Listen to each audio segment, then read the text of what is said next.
Picture this. You're at a family dinner, and your uncle leans across the table, points at you, and says, "You're still renting? You're throwing money away every single month." And everyone at the table nods like he just said something profound. Your parents agree. Your older cousin who bought a house 2 years ago agrees. Even the people who are clearly stressed about their own mortgage payment somehow agree. And you sit there quietly, not sure if they're right or if you're missing something. Here's what I want you to know. Your uncle is not entirely wrong, but he is not entirely right either. And the part he's missing is costing a lot of people a lot of money. My name is Alex, and I spend a probably unreasonable amount of time thinking about money, the psychology behind financial decisions, and why the choices that feel obvious sometimes turn out to be the most expensive ones in the long run. And today I want to walk you through something that most people never actually do. I want to run the real math on renting versus buying. Not the emotional version, not the cultural version, but the actual numbers over a real 10-year period. Because when you see the full picture, the answer might genuinely surprise you. Let's start with the biggest myth in personal finance. Renting is throwing money away. You've heard it 1,000 times. The logic goes like this. When you rent, you pay money every month, and at the end, you have nothing to show for it. When you buy, you pay money every month, and at the end, you own something. Therefore, buying is always better. That's the argument. And it sounds so clean and obvious that most people never question it. But here's the problem. That logic ignores almost everything that actually matters in this decision. It ignores what buying actually costs you in total. It ignores what you could do with the money you don't spend on a down payment. It ignores maintenance, property taxes, insurance, and the interest that goes straight to the bank for years before a single dollar builds your equity. And it ignores the simple fact that the difference between your rent payment and your mortgage payment, if you actually invest that difference, can build serious wealth over a decade. The throwing money away argument treats rent as waste and a mortgage payment as an investment. But a mortgage payment in the first 10 years is mostly interest. You're paying the bank, not building equity. So the question isn't rent versus mortgage. The real question is, which option builds more wealth over 10 years when you account for everything? Let me introduce you to two people, Marcus and Daniel. They're the same age, same income, same city, same financial starting point. Both have $80,000 saved. Both earn $110,000 a year. The only difference is what they decide to do next. Marcus buys a house. He uses $60,000 as a 20% down payment on a $300,000 home. He takes out a 30-year mortgage at 7% interest. His monthly mortgage payment comes to about $1,996. On paper, he's building equity. He's a homeowner. His family is proud of him. Daniel keeps renting. He pays $1,400 a month for a comparable apartment in the same area. He takes the $60,000 he didn't put into a down payment and puts it into a low-cost index fund. And every month, he invests the difference between what Marcus pays in total housing costs and what he pays in rent. Let's follow both of them for 10 years and see where they actually end up. First, Marcus, the homeowner. His mortgage is $1,996 a month. But that's not what owning the home actually costs him. Property taxes on a $300,000 home average about 1.1% per year. That's $275 a month. Homeowner's insurance runs around $150 a month. And maintenance, the leaky roof, the broken water heater, the HVAC that gives out on a hot August afternoon, follows the 1% rule, which is $300,000 times 1% divided by 12, giving you $250 a month on average. So Marcus's real monthly cost is $1,996 plus $275 plus $150 plus $250. That comes to $2,671 a month. Not the $2,000 he budgeted for, $2,671. Now here's the part that genuinely shocks people. After 10 years of paying that mortgage, how much of the $300,000 loan has Marcus actually paid off? At 7% interest, after 10 years of payments, his remaining balance is approximately $255,000. He borrowed $300,000. He still owes $255,000. In 10 years of payments, he has reduced his principal by only $45,000. The rest, somewhere around $195,000 in mortgage payments, went to the bank as interest, taxes, insurance, and maintenance. But his house has likely appreciated. Real estate in most markets appreciates at roughly 3 to 4% per year. Over 10 years, at 3.5% annually, his $300,000 home is now worth approximately $424,000. Subtract the $255,000 he still owes, and his equity is about $169,000. That's his real wealth, built through home ownership over 10 years. $169,000 in equity. Now let's look at Daniel, the renter. He pays $1,400 a month in rent. Compared to Marcus's $2,671 in total housing costs, Daniel saves $1,271 every single month. Every month. For 10 years. Daniel does two things with his financial advantage. First, he invested the $60,000 he didn't use as a down payment. In a basic index fund, averaging 8% annual returns, $60,000 over 10 years grows to approximately $129,000. He didn't earn that. The market earned it for him. Second, he invests that monthly saving of $1,271 consistently. Not all of it. Let's say he invests $1,000 a month to be conservative, since rent does increase over time. $1,000 a month invested at 8% for 10 years grows to approximately $183,000. Add those two together. $129,000 from the invested down payment plus $183,000 from the monthly contributions.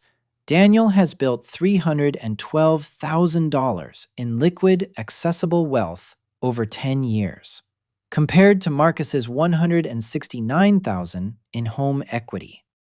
Daniel is ahead by roughly $140,000, and his money is liquid. He can access it, move it, use it as an emergency fund, invest in an opportunity, or simply retire earlier.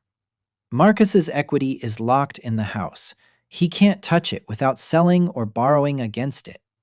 Now, I know exactly what some of you are thinking right now, and I want to address it directly because it's a fair point. What if Daniel doesn't actually invest the difference? What if he just spends it? This is the strongest argument for buying over renting, and it's more honest than most people admit. A mortgage is forced savings. Every month, whether you feel like it or not, a portion of your payment builds equity. You don't have to be disciplined. You don't have to think about it. The bank essentially makes you save by charging you interest. And the research backs this up. Studies consistently show that homeowners have significantly higher net worth than renters across every income level. But here's the thing. That data doesn't prove that buying builds more wealth than renting. It proves that people who buy tend to be more financially disciplined than people who don't. The house is not the cause of the wealth. The discipline is. And if Daniel actually invests the difference, which requires real discipline and a real plan, the renting strategy wins in most markets. There's also the emotional side of home ownership that is genuinely real and genuinely valuable. Stability, roots, the ability to paint the walls, renovate the kitchen, have a dog, plant a garden. These things matter. They're not irrational. A home is not just a financial instrument. It's a place where your life happens.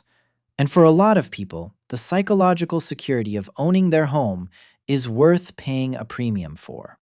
That's a legitimate reason to buy. You just need to go in knowing it's costing you something, and knowing exactly what that something is. Let me be clear about something. Buying is not always the wrong choice. There are specific situations where buying beats renting convincingly, and you need to know what they are.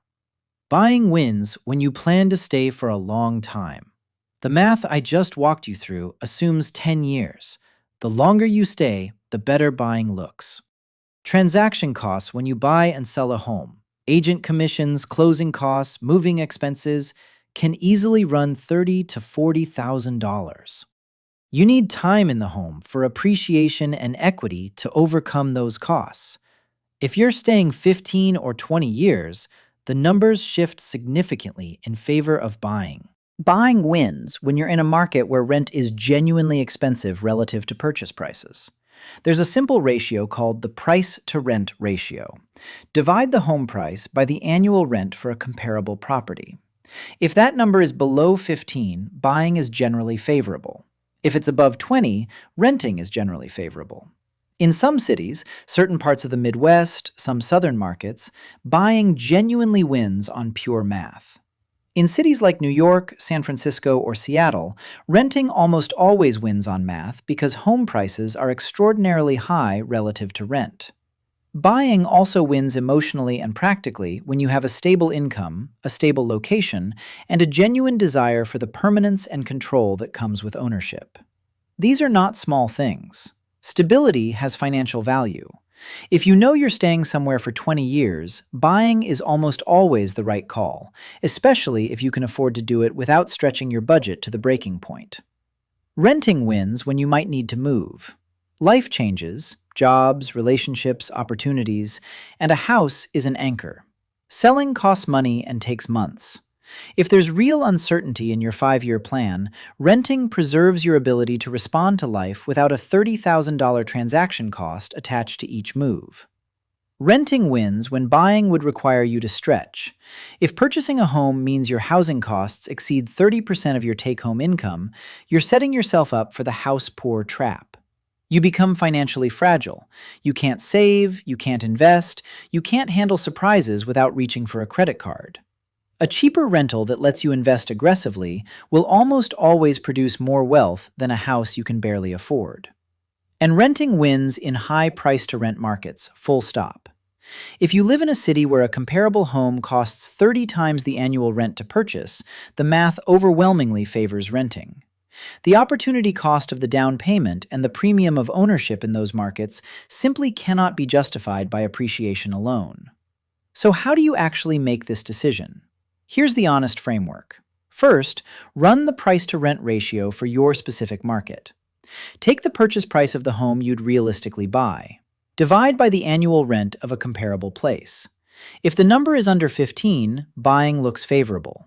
If it's over 20, renting is likely the smarter financial move. Between 15 and 20, it's a genuine toss-up that depends on your personal situation.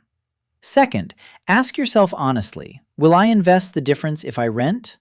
Not your intended answer, your actual answer based on how you've behaved with money in the past. If the honest answer is no, the forced savings benefit of buying is real and worth accounting for. If the answer is yes, renting can build more wealth in most markets. Think about your actual timeline. If you're genuinely planning to stay for 10 or more years, buying becomes more attractive. If you're uncertain about the next 3 to 5 years, renting preserves your options.